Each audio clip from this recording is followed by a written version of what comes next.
All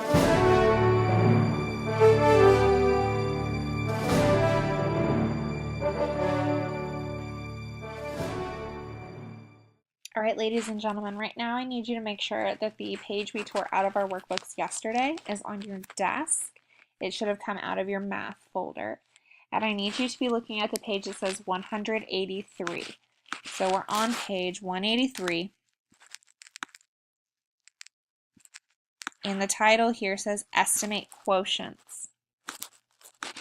Now, our I can statement for today is I can use strategies based on place value, the property of operations, and or the relationship between multiplication and division to solve division problems. That's really our focus this week.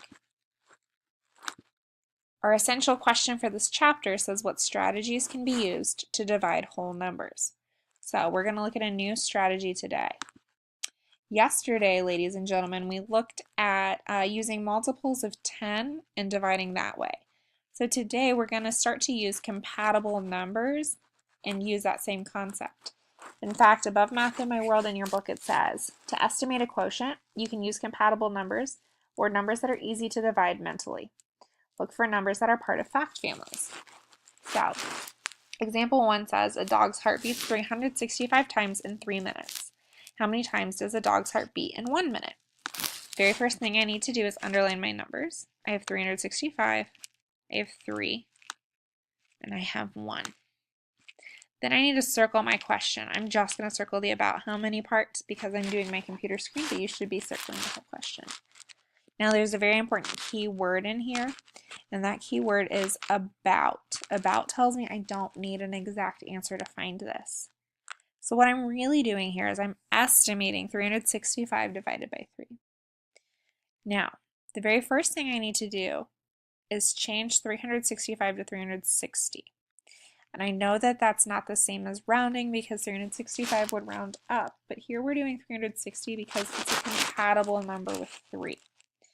So I changed 365 to 360.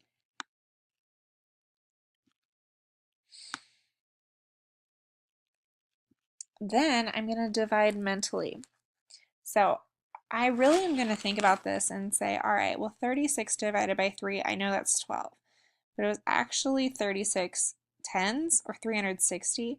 So it's not just 12, but it's 120, or 12, and then that same 0 placeholder that we looked at yesterday. So I had 1 0 extra here in the problem, so I'm going to make sure that I have that 0 at the end. So it's 36 divided by 3 is 12. The 0 at the end here means a 0 at the end here. So a dog's heart beats about 120 times per minute. Now, again, that's not exact. It's an about. It beats about 120 times per minute. But I'm not done. If you see here, I need to check my work. So I'm going to do 120 times 3. So I know 3 times 0 is 0. I know 3 times 2 is 6. I know 3 times 1 is 3. So when I check, I get 360 here, and I rounded to 360 here. So my answer makes sense. What I want you to do now is turn your page over to the back side. And on the back side, above example 2, it says you can use both rounding and compatible numbers to help estimate. So we could also do rounding or compatible numbers. Example 2 says I need to estimate 208 divided by 8. So the very first thing I'm going to do in step 1 says to round the dividend to the nearest hundred. So to the nearest hundred, 208 rounds to 200. Now it's very important here that I make sure I read what I'm rounding to, and this time it is to the nearest hundred. So 200 divided by 8. That's not the easiest thing to do. I have to really stop and think. So I'm going to read on to step 2. I've done step 1, so I check it off. I read on to step 2. It says change the divisor to a number that is compatible with a rounded dividend. So 8 is pretty close to 10, so that's pretty easy to work with. I'm going to do 10 here. And then I still have my 200 that I'm dividing by 10 now. So I have 200, and now I'm dividing it by 10.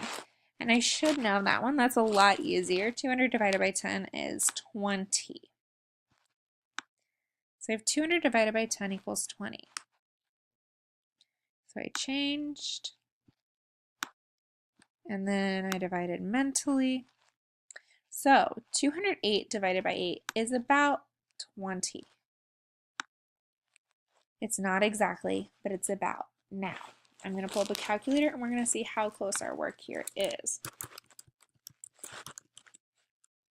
So if I have a calculator and I did 208 and I divide it by 8, I get 26. So that's pretty close to 20. So my estimate was pretty good here. What I'm going to do now is walk through guided practice. On guided practice number 1, it says 850 divided by 9. I need to first change 850 to 900 because 900 is compatible with 9. It's also pretty easy to work with. So even though 850 might round to something else, here we're going to do 900 because it's a number easy to work with. So I have 900 divided by 9. Now I know that 9 times 100 equals, that 9 times 100 equals 900. So then I know that 900 divided by 9 has to equal 100. So when I divided mentally, 850 divided by 9 is about 100. It's a little less, but it's pretty close. At this point, what I need you to do is work on the worksheet that's in your black folder. When I come back, it's going to be a graded assignment, and I want to make sure that we're all doing really well the second half of the quarter. Have a lovely day and meet my expectations.